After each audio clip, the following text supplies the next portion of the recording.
दिहल जाई अरघिया रामपुरा घाटे संगही दिहल जाई अरघिया सिंहवाड़ा घाटे।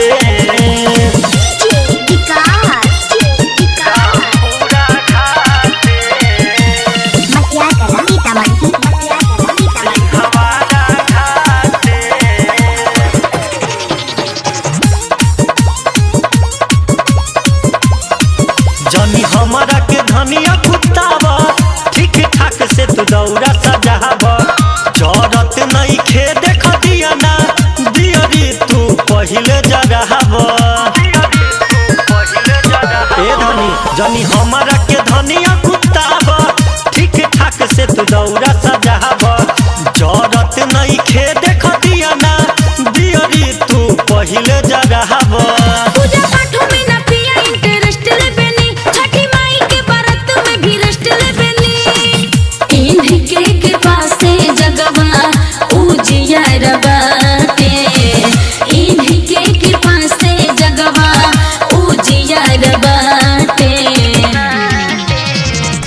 संगही दिहल जाई अरघिया रामपुरा घाटे संगही दिहल जाई अरघिया सिंहवाड़ा घाटे।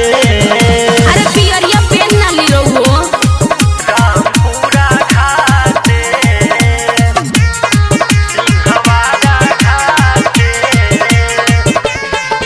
केने धइलू हौख नरियलवा लौकत नहीं खे एको फलवा लागे रखलू न धनिया लोटनिया कौची से धरबुजा जलवा। सुना तारू केने धइलू हौख नरियलवा लौकत नहीं खे एको फलवा लागे रखलू न धनिया लोटनिया कौची से धरबुजा जलवा।